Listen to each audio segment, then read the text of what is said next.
Hello and welcome to Get Yourself Optimized. I'm your host, Stephan Spencer, and today we have Tamar Weinberg with us. Tamar is author of The New Community Rules, Marketing on the Social Web, and The Adoptee's Guide to DNA Testing, How to Use Genetic Genealogy to Discover Your Long-Lost Family. Tamar pivoted from being a reporter in the search engine space to founding her own fragrance brand called Tamar as part of a healing journey, which you'll hear more about in just a few minutes. Tamar, it's so great to have you on the show. Yeah, thank you, Stephan. I'm so excited. We've known each other for a very long time, and it's such an honor to be here. Oh, well, thank you for joining us and sharing your amazing journey and all the lessons you've learned in the process with my listeners. So we've known each other for well over a decade. Maybe it's a decade and a half, something like that, I think. And Yeah, it's crazy. and you would write for TechCrunch and a lot of different well-known online journals and so forth. And you have an O'Reilly book, so we have that in common. We're O'Reilly authors. So Right. how did you get into that space, and then how did you then leave that space? So it was Mashable. It wasn't TechCrunch. Oh, Mashable, that's Search. right. Yeah. Yeah, all good, all good. In the beginning, they were the two, so that's what you knew, and Lifehacker as well. So I think it just started off with being. I see myself as an early adopter. I've been pretty active in like Dig when Dig was really a big thing. That was actually the front page of the internet, not Reddit. When that was big, I was known as one of the top 100 users. I was number 42 on that list, and that all the blogs those days, and this was like 2005, 2006, 2007, more so around then. All the blogs kind of wanted to reach out to these top influencers because they were known as having the algorithm eventually skewed to push away from, they didn't want to have this emphasis of these individuals who were constantly pushing content to the front page. But for a while, if you were there, people knew to follow you, and you were the one who was really the tastemaker. So that gave me a little bit of an opportunity to kind of be seen. And, I applied to work for Mashable, then they recruited me. And as I was working for them, I ended up writing for Search and Roundtable. And then I ran my own social media consultancy, kind of like was a slow progression into just being visible and kind of understanding at that point what would be compelling to the internet. Because I guess until like 2005, 2006, 2007, content online was very boring. So this was like a way of like getting kind of tugging your emotional heartstrings and making content that otherwise compelled people to act and to react and to share. Mm-hmm. Right. And so what happened that you decided to kind of change direction or make that pivot that eventually led to another pivot and so forth? So as I try to, I guess I try to find myself. So 2007, I was working for Mashable, and my social media consultancy was also sort of becoming a thing, and I was blogging, and that's sort of where the book came from, and into the genetic genealogy, which it kind of actually followed a similar path. So I'll get to that. But in 2009, I was still working in this, the startup ecosystem, and I started having children. And that's also when the book was officially published. So my baby and book were both due in June of 2009. The baby came in May, and the book came in July. So, I think that they're my babies, but they didn't come on time. As I think as things went on, I didn't realize that I had postpartum depression, but I realized that I just was sapped of the joy that I used to have prior to having children. And eventually in 2016, I gave birth to number 4. So I have 4 children now. Very quiet because, believe it or not, they're in school. Surprising in this time. And I hit a rock bottom, and I realized that it really was a depression that really kind of sapped me, and eventually it needed to break. It's kind of like that piñata, which kind of fell, and unfortunately nothing exciting came out. And as I was waking up and I was going through the motions, I discovered a vial of perfume. And when we have 5 senses, and we really don't take advantage of, I think, all 5 in their entirety. And when you're depressed, you don't care what you look like. You certainly don't care what you smell like. So my perspective was, I'm just putting it on for the act of like, I don't even know what my intention was or why I was doing it. But because I guess I take smell for granted, as I think most of us do. It changed everything for me. And all of a sudden I wanted to live again. And I was like, wow. And that's sort of the beginning of my optimization journey. Meanwhile, I had written this book on genetic genealogy. I'll kind of explain that little pivot very quickly. So I was at South by Southwest because like this is the ecosystem where South by Southwest is a thing. Ancestry.com had a party. I attended that party, got a kit, and I was excited. I tried it with myself and with my son. And we found a cousin whose mother was adopted, and we were trying to find who her birth father was. Eventually, through over a year of trial and error and kind of understanding how to analyze DNA, which is a little bit of an art, a little bit of a science, mostly a science, I discovered that she was my great uncle's great grandfather's brother, so great uncle, and it descended from that line. I didn't even know this guy existed, so it was like very, very exciting. And doing that and solving other genetic genealogy mysteries lent itself to writing a book on the topic, because there just wasn't anything out there, and I like to kind of distill complicated things, and concepts. So yeah, going back to the story of my perfume, it made me want to live again. And that was the beginning of my optimization journey. I really kind of started adopting healthier habits of living, nutrition. I run every single day. Beginning December 24th, 2018, I've made it a goal of running. If not running because I can't physically do it, I would walk, and I would make sure I hit a minimum step goal, whatever I could. Reading every single day. I never had done that. Now, if I was lucky, I would finish. I would start 2 books and I wouldn't finish them. But last year was my first year of finishing 27 books. And I'm in the middle of reading 5 right now. So that's a life that I've kind of adopted in terms of becoming better at living. And so that's sort of the story.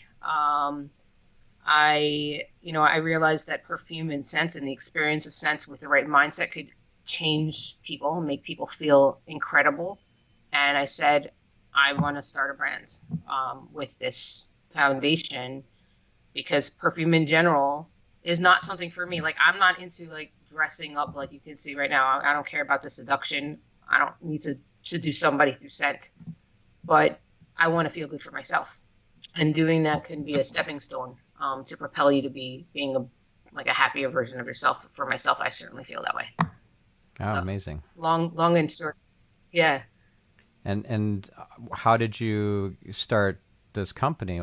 To just go from wearing a scent, feeling better because of it, getting out of depression, and then to deciding I'm going to create this startup. I'm going to bootstrap it or get funding, get angel funding. How did you get to the point where you now are finalizing the packaging and about ready to start shipping product?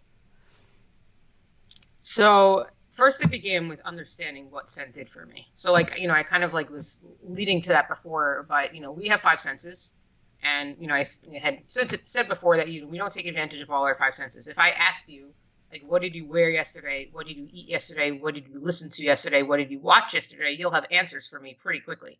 If I asked you what you smelled yesterday, you might look at me like I had 3 heads. So I realized that there's something here in terms of, it's something that potentially is disruptive. I couldn't figure out what to do in the beginning. The first thing that I did was, and this is a little earlier than the question you're asking, but I think it's important, because why did I decide to do perfume? I mean, I came from the tech and marketing space. I'm like a tomboy. I build my own computers, and I'm building a perfume brand. I don't even own a pair of high heels, and that's what perfume is seen. It's such a seductive and sexual product, but I don't have that. That doesn't resonate for me. So I spent, after this exploration of scents that kind of woke my senses up, I ended up going to Sephora, and I would spray perfume literally from here all the way up to here. just to see what the experience of the scent was. It's interesting because in general, perfume has three elements to it. There's the top notes, the first like 10 to 15 minutes of like the fragrance. Then there's like the middle notes, which is like the crux and the heart of like the product. And, it smells very different than the top notes. And then there's the base notes and the bottom notes.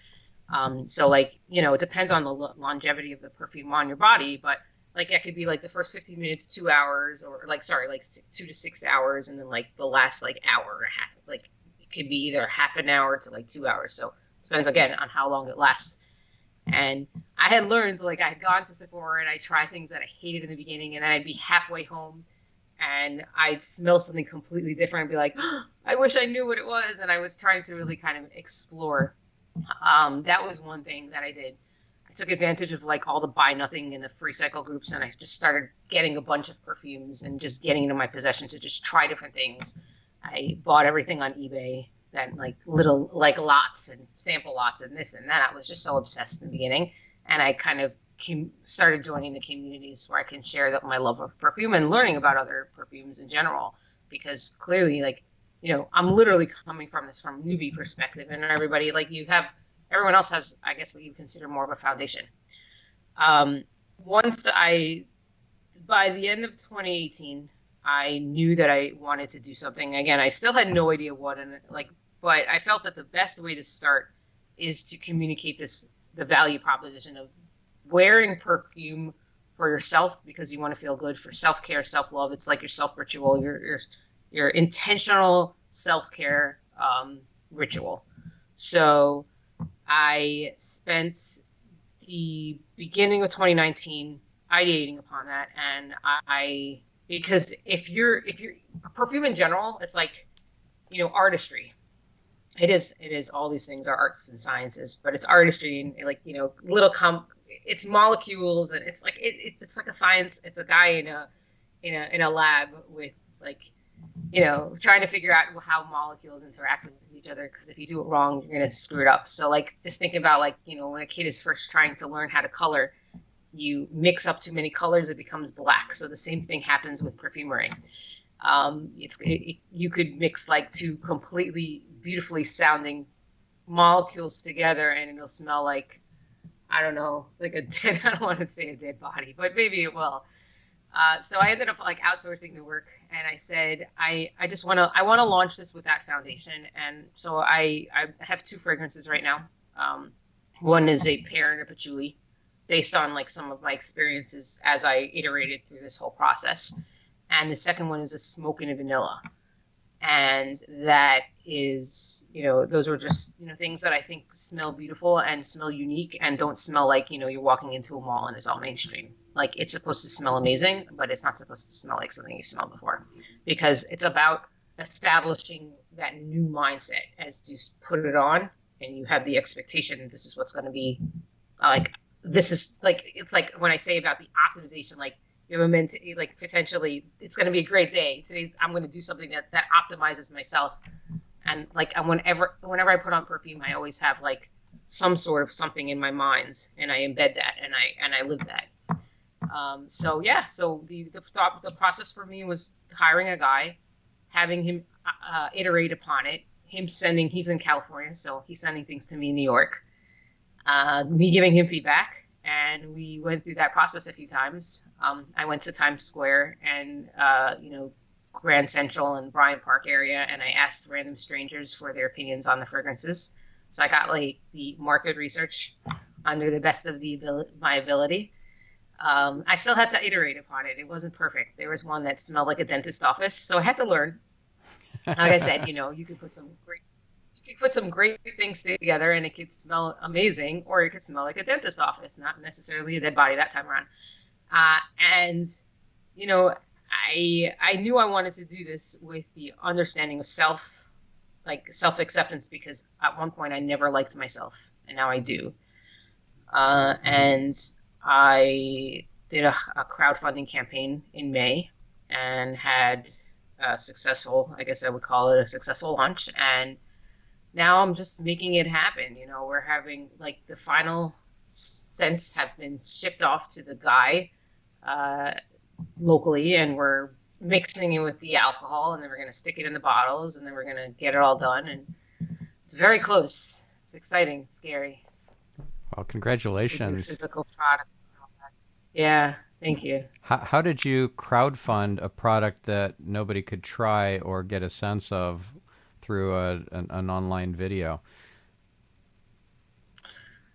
It's not an easy thing. I can tell you that. I can also say that I've seen competitors in this space, like, launch their own crowdfunding campaigns, and I've kind of hit in the middle. Like, I've actually done more than double somebody who has more established foundation. I think I think there's a couple things. First of all, people know me, and they kind of believe in me, and they see that, you've done a lot and you've been able to accomplish a lot. So I believe that you'll be able to do this. I've done a lot in the coronavirus chaos. A lot of my neighbors have also been like, thank you very much, Tamar. Let me support you. So there's been kind of like, when you launch a crowdfunding campaign and nobody knows who you are, the struggle is, of course, are they going to support? They're not going to necessarily buy something that they never have smelled before, or they'll do it because they believe the entrepreneur behind it. So ultimately, they say it very, very obviously. They say most of your campaign, your first thrust comes from like friends and family. So you really need to have that. You need to have a community, but you also need to have friends and family. It's definitely a lot harder because no one has ever smelled the product. When you have the video does communicate some value, like of people saying, "Oh, it smells good." So there are some people who have been able to validate it on camera. Some but it's social proof, yeah.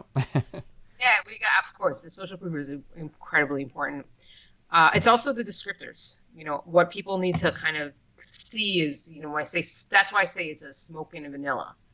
And it's like you walk into a warm room and you're like, and it's a winter day, it's a winter night, and you're just sitting by the fire. Like that's and it's also sort of like where I was going. I wanted to kind of communicate what it feels like when I walk outside. I don't have a fireplace in my house. I grew up in Florida also. I wouldn't know how to treat one, and I would be afraid of burning my house down. So the best experience that I have of smoke is walking outside and smelling the smoke emanating from all the chimneys in my neighborhood. So I wanted to capture that. So I have to articulate that. So it's all about good copywriting and yeah, I mean, ultimately it comes down to, I think, two core things: people believing in you and people kind of believing in the products. And to another separate extent is people wanting to do what the mission is communicating. This is for yourself. It's not for other people. And a lot of people have actually said, I never thought of perfume this way. I always think of wearing perfume for other people. And, it's usually a set it and forget it thing. You put it on in the morning and you're happy if you get compliments, and you maybe do it just to fish for compliments. But this is about putting it on in the morning and going like this. And I'm actually trying to say, I want to normalize wrist sniffing throughout the day. You do this and it grounds you. It's like an act of mindfulness. It's an act of meditation without having to sit 5 minutes and 10 minutes and doing that, which a lot of people feel like could be a waste of time. So it's funny because I don't necessarily know if my competitive set are perfumes, but my competitive set is like Headspace and Calm. It's a really interesting dynamic. It's not something that people have seen. And yet I say this, having said I was, earlier on in the podcast that I'm an early adopter. So I do believe there's potential here, but I know that I'm super, super early. And I think over time, people will embrace this and understand that actually there's some validation in what I'm saying. All right. Well, sounds very exciting. And I imagine you probably put some of your own money into this to help make it go, right? So you got skin in the game, so to speak. 100%. Yeah. So you had asked about that also, if I'm getting funding or bootstrapping. So it's 100% bootstrapped right now with the support of the crowdfunding campaign.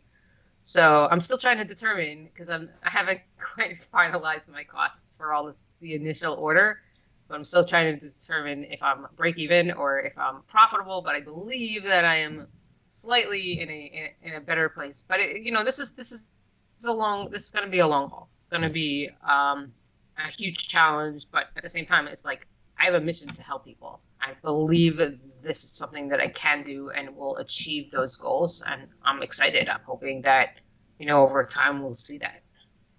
So do you anticipate that some people who are suffering from depression will be able to get some healing or some solace or something valuable out of the fragrance?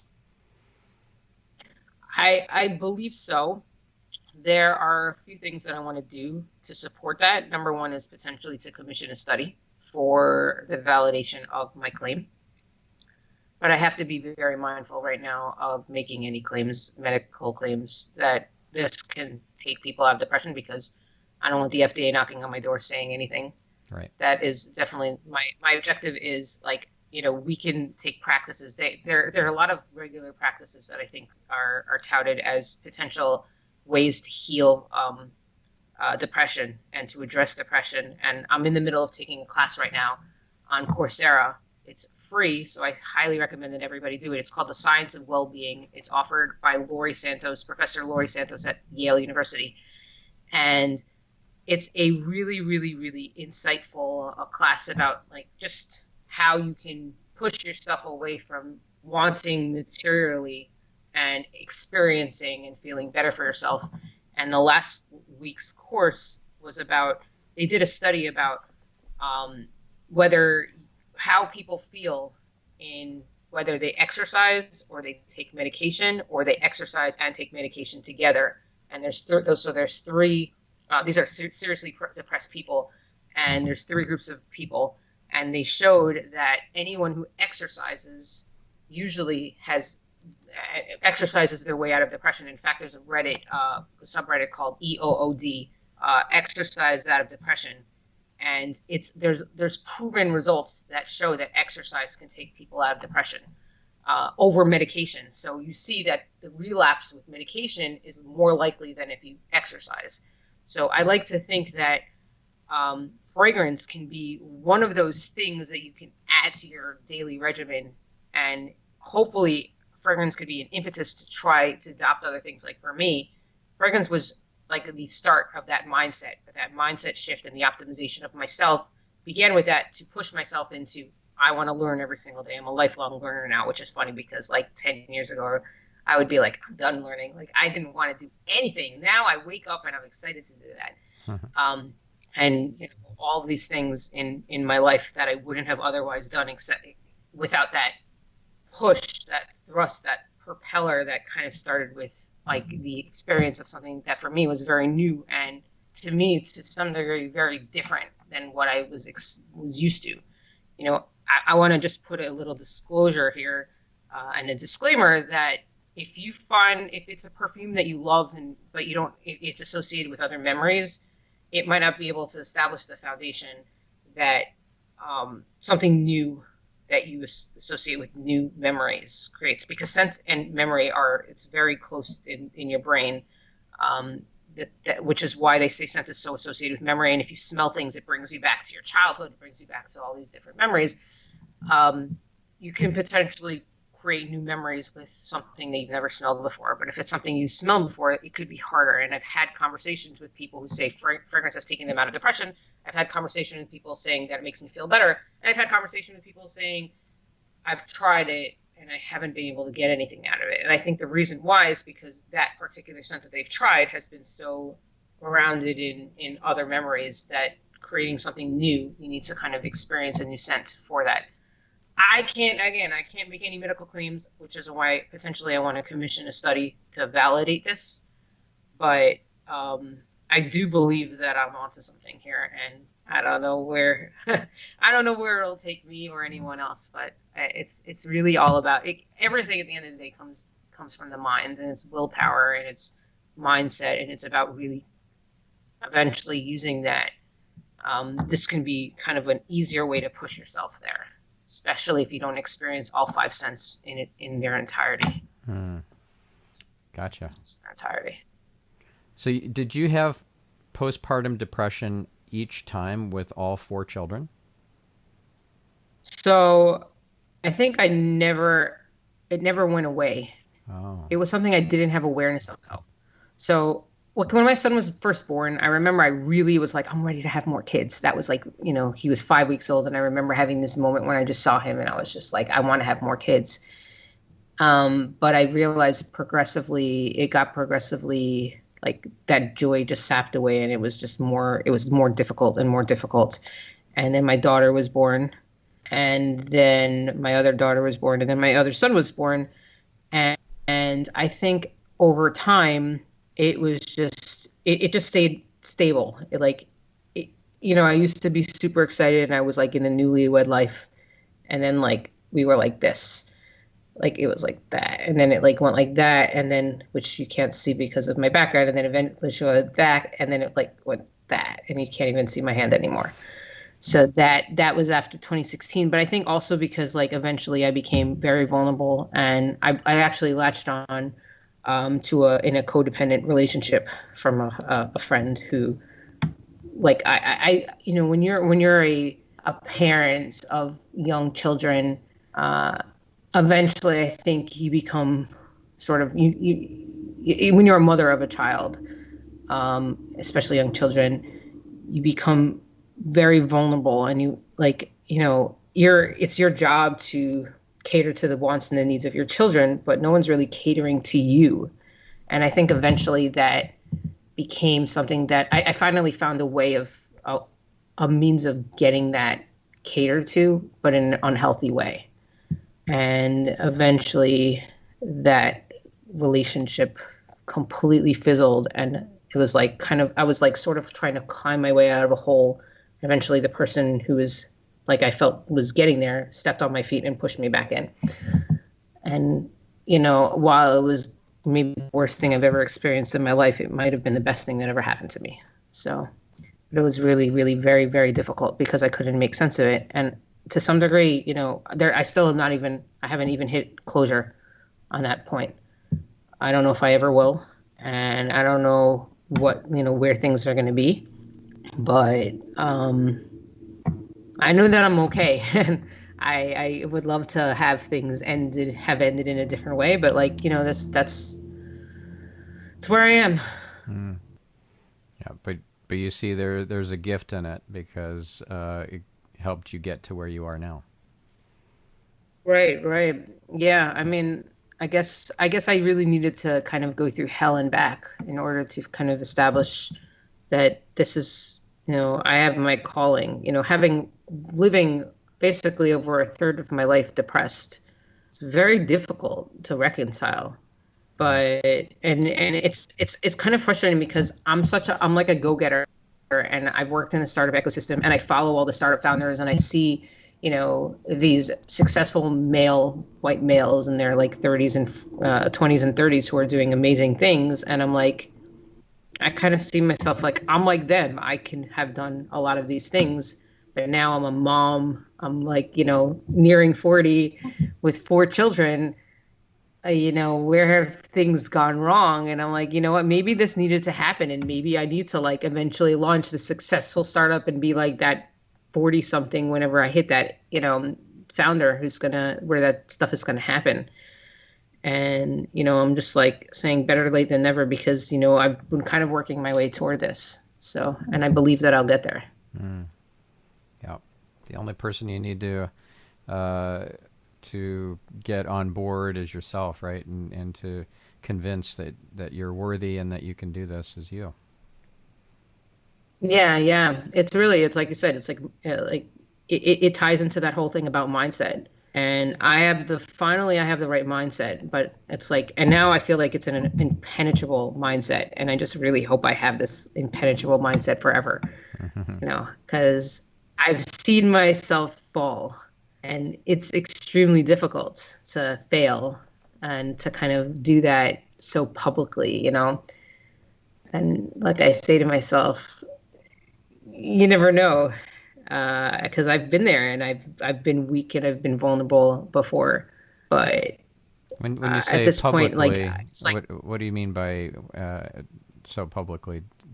How did this? So now that it's like when you put yourself in an area of like in a position of spokesman for your brands, you really, for me, like I'm taking risks and positioning my vulnerability in a way that certainly opens its eyes to people, opens the opportunity of people like to come up to me and say, hey, can you help me with my depression, which I've done.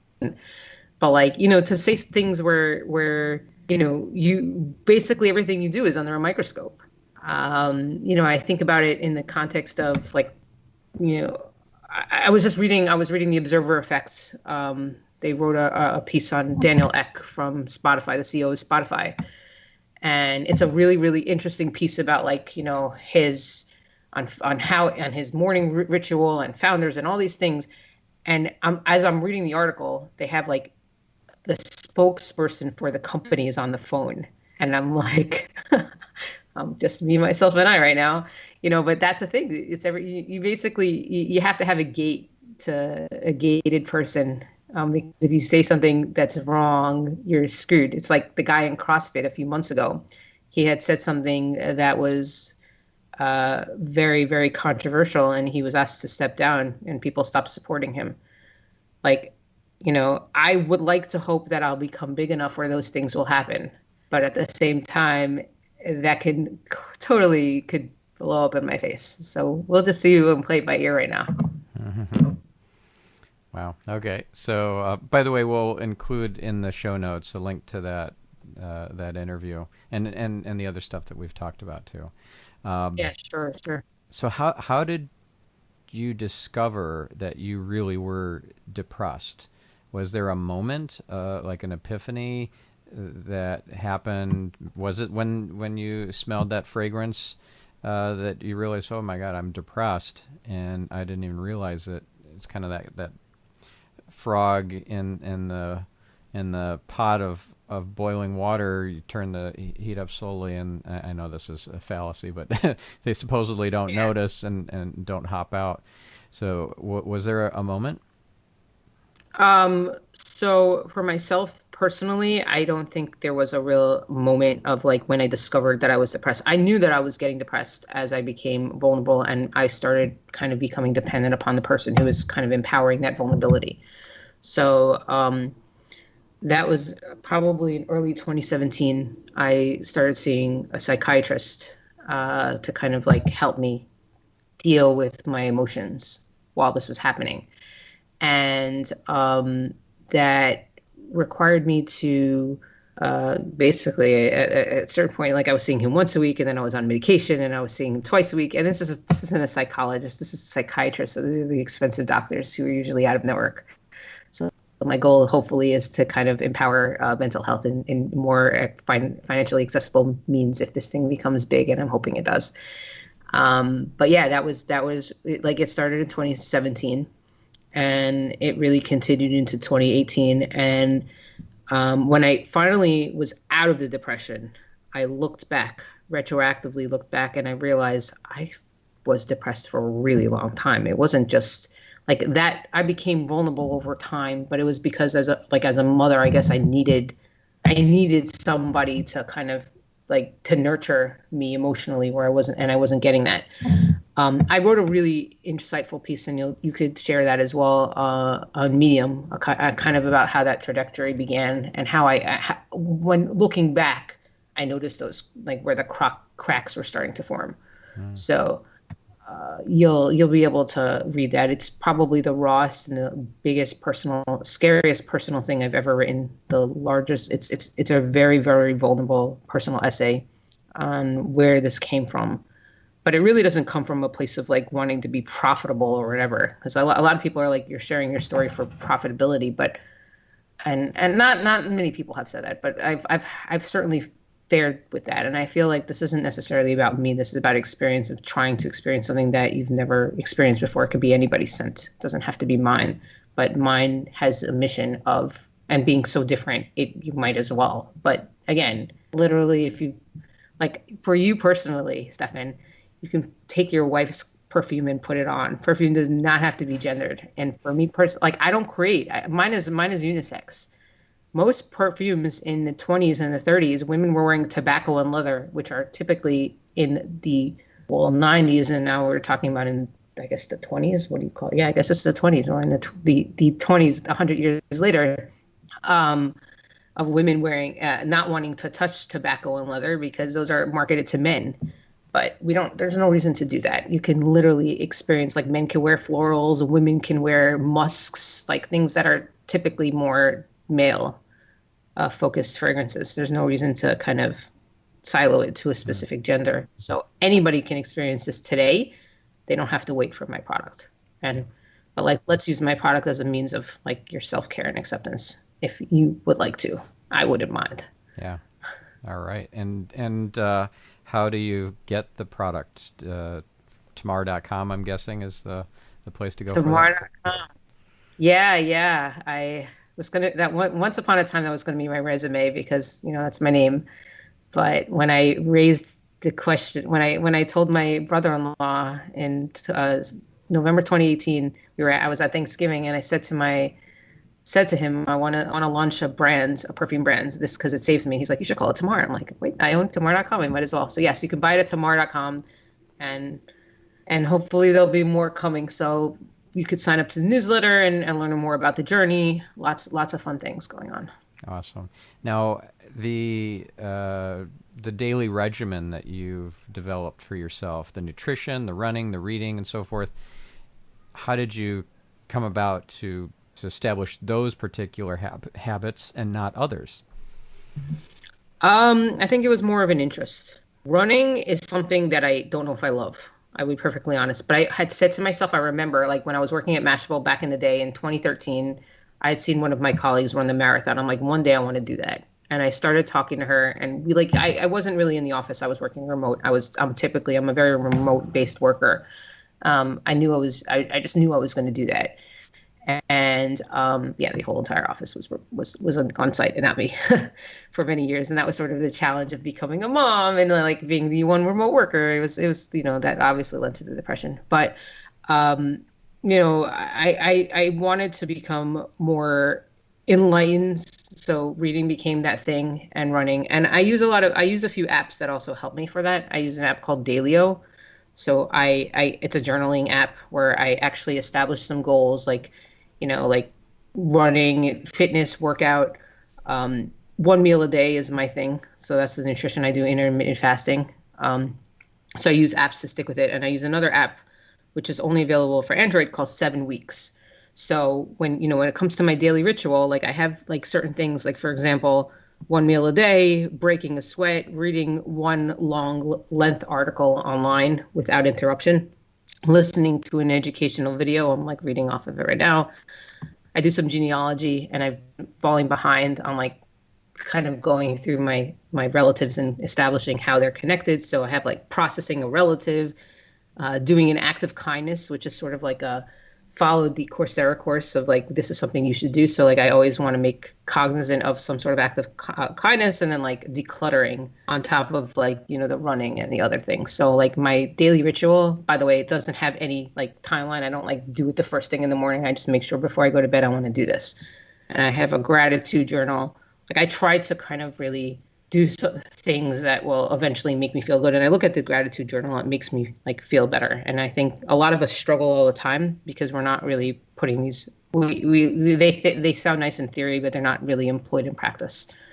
So this kind of keeps me stuck to my goal as much as possible. That being said, I'm not perfect. So there's certainly days where I'm not like doing all this stuff. I mean, eventually, I do have 4 kids, and I do have work and other things that I actually need to do every single day. So I have to be mindful of me, my human fallacies in terms of not being necessarily perfect. But in terms of reading and running, those are things that are not negotiable. Like if it's not running, it'll be, like I said, earlier, like walking. I will make sure I do at least for myself and my Garmin watch 6,500 steps, which is the equivalent of 10,000 steps on a Fitbit, because I went from a Fitbit to a Garmin, and it's a lot harder to walk here. And it's really weird. But yeah. So this is all on a sheet of paper or? No, it's apps. So if I can share, like, I don't know if you got, nope. Yeah, you can't see it, but so the apps are called Dailyo, Daylio, and 7 Weeks. 7 Weeks is the app. It's the Android app for that would be fun to show you if I could. Let me see. Well, maybe Yeah, you you can could see. screenshot it, and we could put that Yeah. in the show notes. Yeah. So, like, for example, here, can you see this? Can you see? Not Because, really. okay. Because there are some breaks where I, like, yeah, I can share how I wasn't always consistent on some of my goals here. Again, not killing myself for it. But yeah, I could do that. And my gratitude journal right now, I'm using an app called Presently, which is very low friction, very easy. And like that's my home screen, like these things that kind of make me and keep me tied to my task. Um, yeah, like I'm looking at my home screen right now, My Fitness Pal, 0 for intermittent fasting, 7 weeks for, goal setting, tick tick for tasks, my Garmin, my Whoop, which is my heart rate monitor, also 8, which is like food tracking, Duolingo for language, Dailyo, Presently, Strava, and Brain.fm for focus. So it's like all about like, really being, I guess you would call it mindful living or something. Yeah. But I'm impressed by my home screen. I don't know. Back in the It day. sounds impressive. You must have Yeah. done a lot of research to find all those different apps. Yeah, it took me a while. It took me like I went through 4 gratitude journals before I found this one. But there's cultures behind, like there's really like followings behind a lot of these things, and like there's a culture behind kind of figuring it all out. Well, I'll be sure to include in the show notes the links to all those different apps. And if you can Yeah. screenshot your home screen too, Oh, that'd be 100%. yeah, No problem at all. awesome. Yeah, we'll put all that in the show notes. Yeah, Amazing. thanks. So, I know we're out of time, but again, your website is tamar.com. And by the time this episode airs, hopefully your product will be available and shipping. Yeah, people are already ordering, so Oh, amazing. no reason to delay. Although if you live overseas, we're gonna have to coordinate shipping. like you. Yeah, that's not quite Yeah. as easy. Like getting Yep. stuff over here to Israel That's right. is a little tricky. Yeah, Yep. especially if it's over $70, then you got the duties and everything. Oh, right. Yeah, duties, that's a challenge. And it's something that like, I mean, in terms of service, I had to be mindful of. Like, I could say lower, but I don't know if it got lost, that'd be an expensive claim. Yeah. Well, Challenges. thank you so much, Tamara. This was great, and I wish you all the best and lots of luck on this product launch. I'm very happy for you that you've been able to build this new business, and I'm confident it's going to go great for you. Yeah, thank you so much. I appreciate you having me so much. Thank you so much, Stephan. Yeah. Thank you. And thank you, listener. Now go and support Tamar by buying her fragrance and gift it to a friend. And we'll catch you on the next episode of Get Yourself Optimized.